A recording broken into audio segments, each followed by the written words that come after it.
नमस्कार दोस्तों, स्वागत है आप सभी का हमारे चैनल द अनलिमिटेड स्टोरीज में। तो दोस्तों, आज मैं आपको सुनाने जा रहा हूँ आखिर बड़ा कौन, एक बहुत बढ़िया कहानी। तो चलिए कहानी शुरू करते हैं।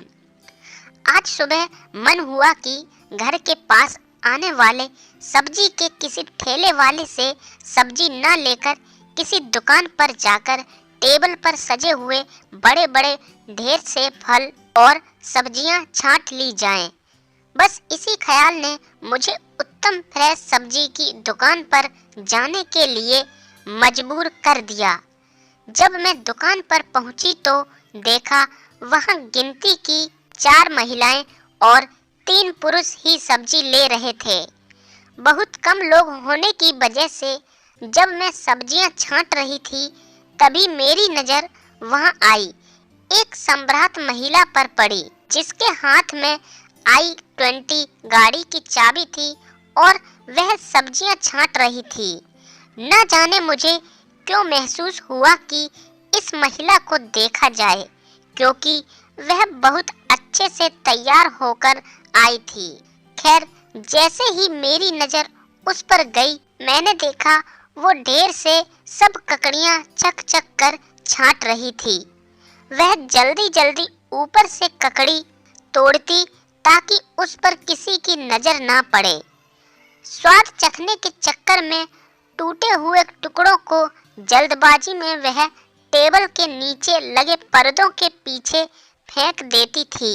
उसे देखकर मुझे अंदर ही अंदर बड़ी हंसी आ रही थी, लेकिन दूसरी ओर गरीब सब्जी वाले का ख्याल भी आया, जो कि दुकान में आने वाले ग्राहकों की टोकरियां रखने और उठाने में सभी तरह की मदद कर रहा था। तभी मेरी नजर उस महिला पर दोबारा पड़ी। अब वह अपनी टोकरी से धनिये की थैली में से धनिया निकालकर उसके पीछे के डंठलों को तोड़कर पर्दे के पीछे फेंक रही थी ताकि उसके रुपए कम लगें। उसकी यह हरकत देखकर मुझे बहुत अचरज हुआ। जब वो महिला बिल बनवा रही थी, मैंने जानबूझकर उसी के सामने सब्जी वाले से पूछा, धनिया क्या भाव है भैया? 350 रुपए किलो मैडम, उसने जवाब दिया और अपने काम में लग गया। जैसे ही मैंने दोबारा अपनी नजर उस महिला पर डाली, वह बहुत संयंत्र दिख रही थी। उसको किसी तरह का अपराध बोध नहीं था। वह महिला अपना बिल बनवाकर तुरंत दुकान से निकल गई। मेरे दिमाग में खलबली सी मच रही थी।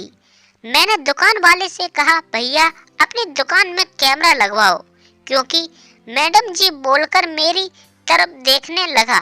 तभी मैंने दुकानदार को उस महिला की हरकत के बारे में बताया। मैंने उससे कहा, वो महिला कम से कम 100 रुपए की चपत आपको लगाकर चली गई।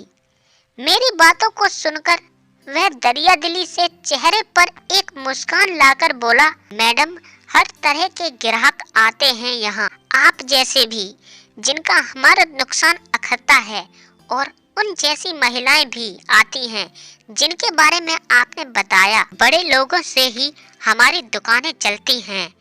जब वह बड़े लोग ही ऐसी हरकतें करते हैं तो हम जैसे छोटे लोग उनको कुछ कह नहीं पाते।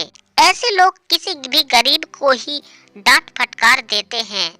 सब्जी वाले की बातें सुनकर मुझे उस पर बहुत तरस आया। जो इंसान गरीब की गरीबी को चोट पहुंचा सकता है, वह बड़ा कैसे हुआ?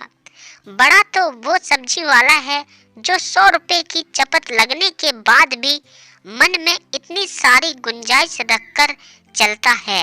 दोस्तों, इस कहानी से हमें ये शिक्षा मिलती है कि सिर्फ अमीर हो जाने से कोई बड़ा नहीं हो जाता। इंसान का दिल भी बड़ा होना चाहिए और ईमानदार होना चाहिए। जो इंसान गरीब की गरीबी को चोट पहुंचा सकता है, वह बड़ा नहीं होता। तो दोस्तों, कहानी कैसी लगी आप सभी को कमेंट करके जरूर बताइए। और भी इसी तरह की अच्छी कहानियां सुनने के लिए हमारे चैनल को सब्सक्राइब जरूर करें। साथ ही दबाएं बेल आइकन को ताकि हमारी हर अगली वीडियो का नोटिफिकेशन आपको सबसे पहले मिल सके।